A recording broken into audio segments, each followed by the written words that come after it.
رجعت لكم بفيديو عن طالب كوري كده كله بيتنمر عليه في المدرسه عشان هو تخين، وبعدين ما بيعرفوش ان هو اصلا زعيم عصابه تقيل وجسمه متبدل مكانه. عامل ليكوا صاحب على الايفون عايز تكسب، وصل الفيديو 20 لايك واختارها من الكومنتات، وتعالوا بقى اقول لكم التفاصيل. الفيلم اسمه ايه يا جماعه؟ الفيلم اسمه ذا دود ان مي 2019. هو فيلم كوري تمام، وبيحكي عن تبادل الاجساد زي مثلا لص والكتاب والحاجات اللي كنا بنشوفها احنا صغيرين دي. الموضوع بيبدا مع بانسو زعيم عصابه تقيل وعايش في عز ومتنغنغ على الاخر، وكان متجوز واحده اسمها سيون، ومتجوزها لمجرد ان هي بنت رئيس شركه كبير اسمها هان هو. وفي يوم كان الراجل ده بيأمر دراعه اليمين اسمه مانتشول، قال له بقول لك ايه، لازم تهد ورشه النجاره اللي واقفه في الطريق ده، انا مش هضيع البنا والمشروع اللي عايز اعمله كله عشان الحمار ده مش عايز يبيع الورشه. وفعلا دراعه اليمين ده بيروح يهدد النجار الغلبان ويخليه يمضي بالعافيه ان هو يهد الورشه بتاعته. وبعد كده بيبدا زعيم العصابه ده ياكل اكله كده في محل قديم، وبدا يفتكر حب قديم كده من 10 سنين، وهو هناك بيقابل طالب تخين كده ومضطهد كان اسمه دونج. وفجاه دونج ده كان واقف على السطح بيحاول يجيب الجزمه بتاعته، فطبعا التخن تقيل قوي على حركه زي دي، فبيختل توازنه وبيقع من فوق. بيقع على ايه؟ بيقع على زعيم العصابه اللي واقف تحت اللي هو بانسو. فبانسو بيفوق في المستشفى يقول ايه ده، انا مش فاكر غير ان كان في واد تخين غبي وقع عليه من فوق. وبدا يكتشف الكارثه ان هو صحي في جسم الطالب التخين ده اللي هو دونج، وجسمه الحقيقي بتاع زعيم العصابه دخل في غيبوبه. فطبعا ما حدش مصدقه، والكل فاكر ان دونج ده حصل له ارتجاج في المخ ومخرف ان هو لسه الواد التخين يعني. وبعد كده زعيم العصابه ده اللي بقى جسمه اتحول فجاه للواد الطالب بيروح المدرسه وبيكتشف ان دونج كان بيتعرض لبلطجه فظيعه وتنمر طول الوقت، وتحديدا من عيل اسمه تاي ووك وشلته. فبدا بخبرته كزعيم عصابه وكده ما يسكتش، وبدا يدي تاي ووك ده علقه موت ويخليه يندم على اليوم اللي فكر يلمس فيه الواد الغلبان اللي كان عايش في جسمه. وبعد كده المفاجاه الاكبر لما كان بانسو قابل بنت في المدرسه اسمها او هيون، فبيقول لها ازيك ومش ازيك، قالت له انا تمام، وبداوا يدردشوا وعرف ان امها هي حبه القديم لما كان زعيم عصابه في جسمه القديم يعني. ومن تحليل الدي ان ايه بيعرف ان البنت دي هي بنته الحقيقيه حتى، لان هو كان غلط مع الست دي ونام معاها، وكان طول الوقت ما يعرفش عنها حاجه وان هو يتنقل في جسم الواد التخين ده كشف له معلومه زي دي. فغضبه بيزيد اكتر لما بيعرف ان بنته كمان بتتعرض للتنمر من بنات في المدرسه، وبيقرر يربيهم كلهم ويطلع روح زعيم العصابه عليهم. وبعد كده بيبدا يدرب نفسه هو وبنته على ان هو يتقاتل ويتخانق مع اي حد يتنمر معاهم بمساعده دراعه اليمين مانتشول اللي صدق بالعافيه ان هو فعلا زعيم العصابه، وصحي لقى نفسه في جسم الواد التخين. وفي ظرف شهور دونج التخين ده بيتحول لشاب رياضي وسيم، وبنته بتبقى مقاتله بجد وبتقدر تدافع عن نفسها. وفي الجانب الثاني مراد بانسو زعيم العصابه القديم وعشيها الخاين بيحاولوا يستولوا على الشركه ويخلصوا منه وهو في الغيبوبه في جسمه القديم. بس بانسو في جسم دونج ده بيبدا يخطط عشان يرجع حقه وينقذ بنته وامها. وبتحصل مواجهات قويه جدا بين بانسو والبلطجيه اللي بعتهم يانج او عشيق مراته يعني. وفي لحظه دراميه كده روح الطالب التخين ده بتفوق وهو في جسم الزعيم. يعني عارفين فيلم اللي بالي بالك حاجه زي كده، كل واحد صحي في جسم التاني، وبنشوف راجل شحط كده بيعيط وينادي على النجار بيقول له يا بابا يا بابا.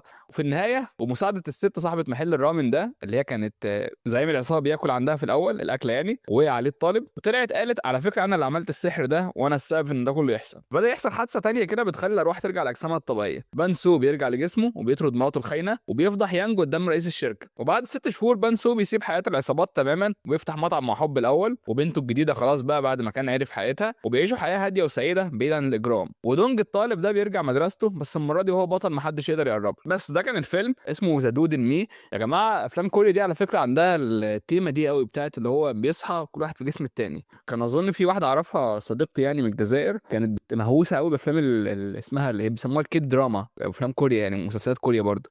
بتقول لك المسلسلات دي كان في مسلسل اسمه مش عارف الاميره المجنونه حاجه زي كده، عن واحده بتصحى في عصر تاني في روح اميره. حتى على فكره اللي بيقرا مانجا وبيسمعني او ويب تون، في ويب تون مشهوره قوي اسمها بيجيننج افتر ذا اند، واحد بيصحى في روح ملك في عصر تاني حاجه زي كده. فهي التيمه دي مشهوره قوي، وممكن اتعملت عندنا في مصر في فيلم اسمه قلب امه، كانت حاجه زي كده برضه، اتنين بيبدلوا، واحد منكسر خالص وواحد تاني بقى زعيم عصابه وبتاع او شبهها يعني، خلينا نقول هاي كونسبت برضه.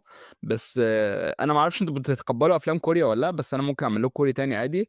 يا جماعه القناه ان شاء الله ماشيه بريتم معين، انا ما بقلش خالص عن فيديوهين 3 في اليوم، بس انا ما اعرفش فكره الاكسبوجر والتفاعل دي ماشيه ازاي. تمام، تعالوا بقى اقول لكم معلومات كده غريبه عن الفيلم وازاي تتفرجوا عليه. الممثل يا جماعه جين يونج اللي كان عامل دور الطالب الصغير التخين ده كان بيقعد 5 ساعات يوميا في غرفه المكياج عشان يركبوا له بدله الدهون اللي هي الفات سوت، والماسك اللي بيخليه يبان تخين من اول الفيلم، والميك اب كان دقيق قوي لدرجه ان ملامحه اتغيرت تماما، وكان بيضطر يصور تحت اضاءه حرارتها عاليه قوي وهو لابس البدله دي، وده خلاه فعلا خس في الحقيقه من كتر المجهود. كمان الزعيم الفيلم ده كان عنده عقده كده معين، اللي هو ممثل طبعا المخضرم بارك سونج وونج، كان معروف في السينما الكوريه بدوره اللي هي القويه وكده وزعيم العصابه والسايكوبات وبتاع. فغريب ان هو اضطر يمثل دور مراهق دلوعه بيعيط لما روحه اتبدلت. فقال لك في مقابله: انا كنت مرعوب من المشهد اللي بنادي فيه على النجار واقول له يا بابا يا بابا وحاجات كده، اللي هو انا هيبتي راحت في الارض والمجتمع هيعايرني يعني. كمان في مشهد كده كان فيه بوسه بين طالب، جسم الطالب يعني والام في المطعم. المشهد ده اتصور 7 مرات. الممثل قال لك: انا كنت متوتر قوي لان الممثله اكبر مني في السن وليها هيبه، بس هي كانت بتهزر معايا عشان تفك التوتر ده. وفي الاخر المشهد طلع ترند في كوريا بسبب رد فعل الناس اللي كانت قاعده في المطعم في الفيلم. وكمان الفيلم ده يا جماعه مشاهد الاكشن فيه حقيقيه، رغم ان الفيلم كوميدي الا ان مشاهد الاكشن فيه كانت احترافيه قوي، والمخرج اصر يعملها بنفسه بدون دوبلير، الاقل ممثل يعني يعملها من غير دبل معاك. وده خلاه يدخل معسكر تدريب فنون قتاليه حقيقيه بجد عشان حركات زعيم العصابه وكده، تمام مقنعه.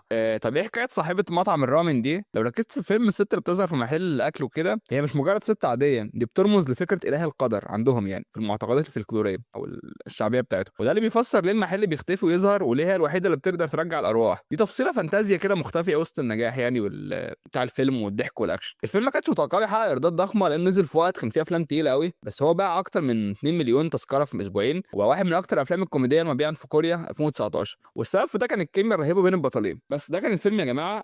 لو عايزين تكسبوا ايفون معانا، وصلوا الفيديو 20 لايك واقتراح من الكومنتات.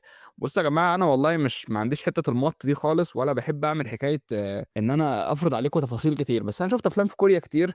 والنهارده حتى الفيديو ده اهو، محدش مثلا يقول لي انت بتعمل عناوين كلها اثاره او كده، لا الفيديو هو عنوانه عادي جدا. انا بس لسه جديد في المجال، بعرف ايه اللي بيشد وبخش فيه، فاهمين ازاي؟ فانا ممكن لقيت موضوع التنمر ده بيتشاف شويه، موضوع مش عارف ايه، على قد ما بقدر. بس انا طول ما المكنه دايره وشغال كده طول الوقت، انتوا معايا وفي سحب ايفون طول الوقت. لو فيديو وصل 20 لايك اقترح من الكومنتات، وصل الفيديو 20 لايك وعايزين نوصل يا جماعه 40 سبسكرايبر، دي مهمه قوي برضه عشان خلاص بقى نبدا نتشاف ونكبر اكتر من كده. اشوفكم في حلقه جديده، وصلوا الفيديو 20 لايك ومع السلامه.